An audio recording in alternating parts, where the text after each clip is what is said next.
आगामी पावसाळ्याच्या पार्श्वभूमीवर शहरातील जलनिस्सारण व्यवस्था अधिक सक्षम करण्यासाठी अमरावती महानगरपालिका प्रशासनाने आपल्या तयारीला वेग दिला आहे. महानगरपालिका आयुक्त वर्षा लढ्ढा यांनी 12 जून रोजी सायंकाळी शहरातील विविध भागातील नाल्यांची प्रत्यक्ष पाहणी केली आणि सुरू असलेल्या स्वच्छता व गाळ काढण्याच्या कामांचा सविस्तर आढावा घेतला. यावेळी त्यांनी अमरावतीकरांना नाल्यात कचरा न टाकण्याचे आणि शहर जल भराव मुक्त ठेवण्यासाठी सहकार्य करण्याचे आवाहन केले आहे. दौऱ्यादरम्यान आयुक्त वर्षा लढ्ढा यांनी शहरातील नमुना गल्ली, अंबा नाला, भूतेश्वर चौक, पन्नालाल नगर, समाधान नगर आणि मालवीय चौक परिसरातील नाल्यांची प्रत्यक्ष पाहणी केली. पावसाळ्यात ज्या भागात पाणी साचण्याची शक्यता असते अशा जागांची वहन क्षमता आणि गाळ काढण्याच्या कामाच्या प्रगतीची माहिती त्यांनी संबंधित अधिकाऱ्यांकडून घेतली.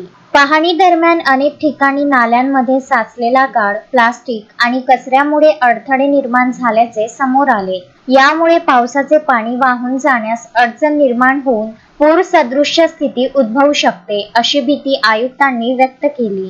ज्या ठिकाणी कामे अपूर्ण आहेत ती तातडीने पूर्ण करण्याचे निर्देश देतानाच त्यांनी नाल्यांमध्ये कचरा टाकणाऱ्यांवर दंडात्मक कारवाई करण्याचे आदेश दिले आहेत. स्वच्छ नाले सुरक्षित अमरावती हे उद्दिष्ट साध्य करण्यासाठी नागरिकांचा सहभाग महत्त्वाचा असल्याचे सांगत आयुक्त वर्षा लढ्ढा म्हणाल्या, अनेक वेळा घरगुती कचरा, प्लास्टिक पिशव्या, थर्माकोल, बांधकाम साहित्य आणि व्यावसायिक आस्थापनांचा कचरा नाल्यांमध्ये टाकला जातो. त्यामुळे नाल्यांचा प्रवाह अडकतो. विशेषतः शहरातील हॉकर्स, फेरीवाले, व्यावसायिक आणि नागरिकांनी नाल्यांमध्ये कोणत्याही प्रकारचा कचरा टाकू नये व प्रशासनाला सहकार्य करावे असे आवाहन केले. या महत्त्वपूर्ण पाहणी दौऱ्यादरम्यान आयुक्तांसोबत उपायुक्त नरेंद्र वानखडे, शहर अभियंता रवींद्र पवार, कार्यकारी अभियंता सुहास चव्हाण, सहाय्यक आयुक्त भूषण फुसतकर, वैद्यकीय अधिकारी डॉक्टर अजय जाधव, उप अभियंता दिनेश हंबर्डे,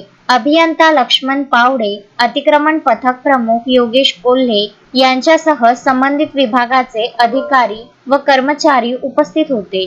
शोएब खान, विदर्भ न्यूज, अमरावती.